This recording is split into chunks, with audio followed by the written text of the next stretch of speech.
دوپہر کے 3 بجے ہیں۔ السلام علیکم، یہ ریڈیو پاکستان ہے۔ شہریار احمد سے خبریں سنیے۔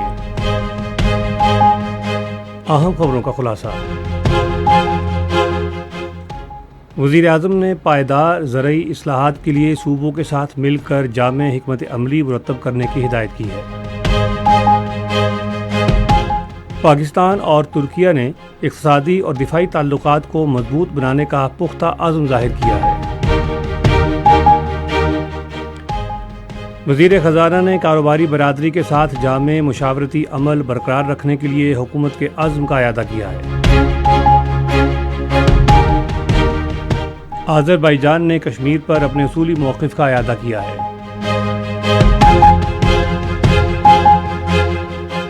وزیر اعلیٰ بلوچستان نے صوبے میں بہتر نظم و نسق اور خدمات کی مؤثر فراہمی یقینی بنانے کے لیے بڑے پیمانے پر اصلاحات پر زور دیا ہے۔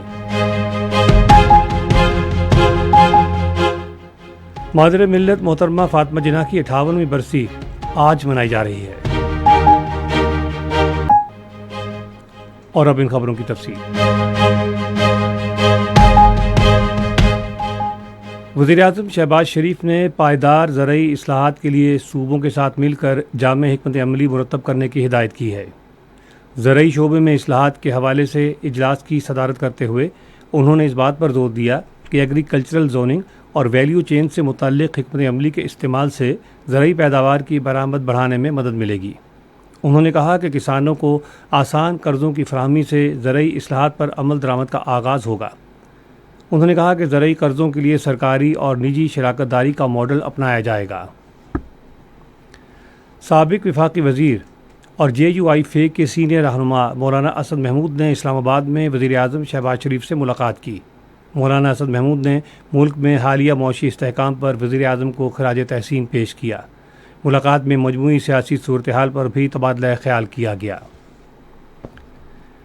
پاکستان اور ترکیہ نے اپنے اقتصادی اور دفاعی تعلقات کو مضبوط بنانے کا پختہ عزم ظاہر کیا ہے۔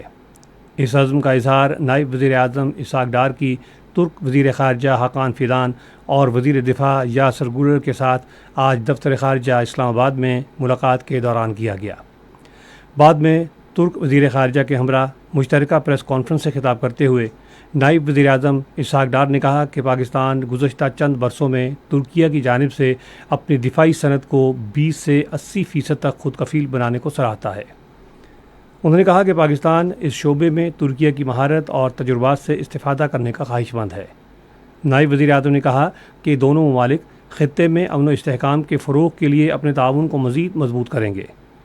اسحاق ڈار نے کہا کہ سلامتی، دفاع اور انٹیلیجنس کی نئی قائم کردہ مشترکہ کمیٹی کا اجلاس رواں ماہ کی 24 تاریخ کو اسلام آباد میں ہوگا، جبکہ دفاعی صنعت سے متعلق کمیٹی کا اجلاس ستمبر میں طے ہے۔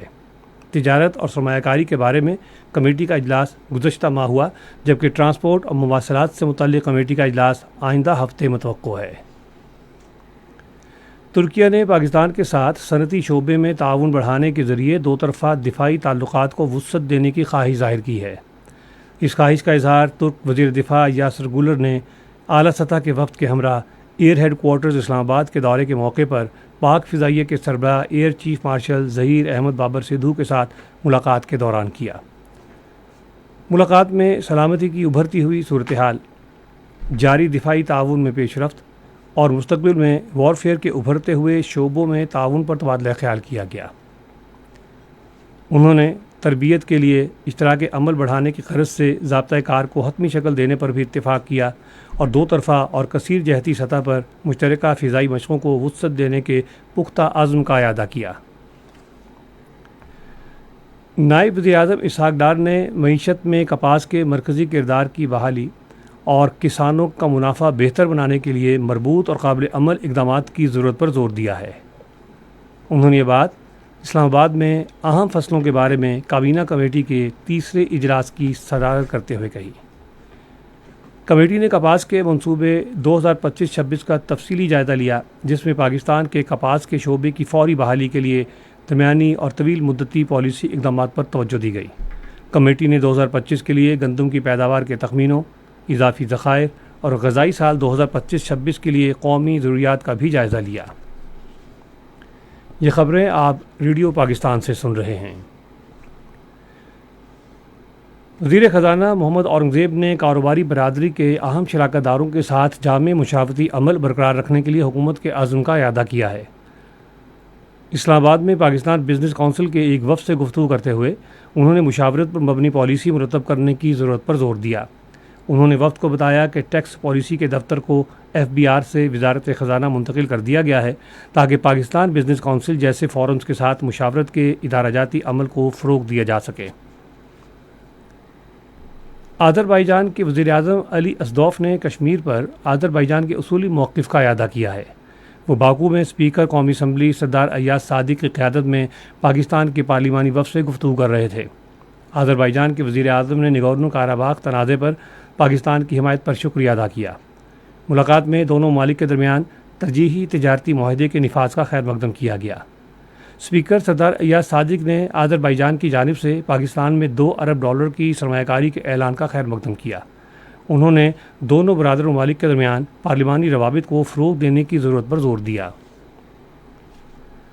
وزیر اعلیٰ بلوچستان میر سرفراز بگٹی نے اس بات پر زور دیا ہے کہ صوبے میں بہتر نظم و نسق اور مؤثر خدمات کی فراہمی یقینی بنانے کے لیے بڑے پیمانے پر اصلاحات ناگزیر ہیں۔ آج کوئٹہ میں تمام محکموں کی انتظامی سیکرٹریوں کی ایک اعلیٰ سطح کے اجلاس کی صدارت کرتے ہوئے انہوں نے کہا کہ مقامی مسائل کو فوری اور مؤثر طریقے سے حل کرنے کے لیے ضلعی ترقیاتی کمیٹیوں کو فعال کیا جائے گا۔ وزیر اعلیٰ نے ہدایت کی کہ تمام منظور شدہ اسکیموں میں سے 99% کو اس ماہ کی 25 تاریخ تک تکنیکی منظوری دی جائے۔ زرعی ٹیوب ویلز کے منصوبے کی شمسی توانائی پر منتقلی کا ذکر کرتے ہوئے انہوں نے کہا کہ اسکیم میں شفافیت کو فروغ دیتے ہوئے اسٹیٹ بینک کے ذریعے فنڈز براہ راست متعلقہ افراد کو منتقل کیے گئے ہیں۔ چینی قونصل جنرل یونگ ین ڈونگ نے آج کراچی میں وزیر اعلیٰ سندھ سید مراد علی شاہ سے ملاقات کی۔ ملاقات کے دوران دو طرفہ تعلقات، سی پیک منصوبوں اور کراچی سرکولر ریلوے سے متعلق امور پر تبادلہ خیال کیا گیا۔ سید مراد علی شاہ نے اس موقع پر اظہار خیال کرتے ہوئے اقتصادی زونز، کراچی میں ٹریٹمنٹ پلانٹ اور خصوصی افراد کے لیے انکلوژر سٹی میں چینی شراکت داروں کے لیے حکومتی خواہش کا اظہار کیا۔ خصوصی سرمایہ کاری سہولت کونسل کے تحت 2 برسوں کے دوران پاکستان نے صنعت، سیاحت اور نجکاری کے شعبوں میں تاریخی اقدامات کے ذریعے اہم اقتصادی شعبوں میں خاطر خواہ پیش رفت کی ہے۔ NLC کی جانب سے ریفر سروس کا آغاز کولڈ چین لاجسٹکس میں ایک اہم پیش رفت ہے۔ SIFC کے تعاون سے سیمی کنڈکٹر انڈسٹری کے قیام نے پاکستان کو عالمی ویلیو چین میں ضم کر دیا ہے۔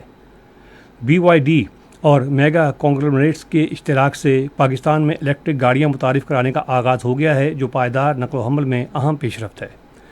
گلگت بلتستان میں 44 گیسٹ ہاؤسز کی بحالی سے روزگار کے 4000 سے زائد مواقع پیدا ہوئے ہیں۔ حکومت بین الاقوامی اداروں کے تعاون سے PIA اور ڈسکوز کی نجکاری پر بھی عمل پیرا ہے۔ مادر ملت محترمہ فاطمہ جناح کی 58ویں برسی آج منائی جا رہی ہے۔ فاطمہ جناح بانی پاکستان قائد اعظم محمد علی جناح کی چھوٹی بہن تھیں۔ وہ 31 جولائی 1893 کو کراچی میں پیدا ہوئیں۔ فاطمہ جناح نے قیام پاکستان میں اہم کردار ادا کیا۔ انہوں نے اپنے بھائی محمد علی جناح کے شانہ بشانہ کام کیا اور بر صغیر کی خواتین کو ہندوستان کے مسلمانوں کے لیے علیحدہ وطن کے حصول کے لیے ایک پلیٹ فارم پر جمع کیا۔ فاطمہ جناح کو تحریک آزادی میں ان کے کردار کے لیے مادر ملت کے لقب سے پکارا جاتا ہے۔ انہوں نے آزادی کے بعد پاکستانی خواتین کی تنظیم کی بنیاد رکھی، جس نے قیام پاکستان کے وقت ہندوستان سے ہجرت کر کے آنے والی خواتین کی آباد کاری میں اہم کردار ادا کیا۔ فاطمہ جناح 1967 میں آج کے روز انتقال کر گئیں۔ وہ کراچی میں مزار قائد میں اپنے بھائی کے پہلو میں آسودہ خاک ہیں۔ موسم۔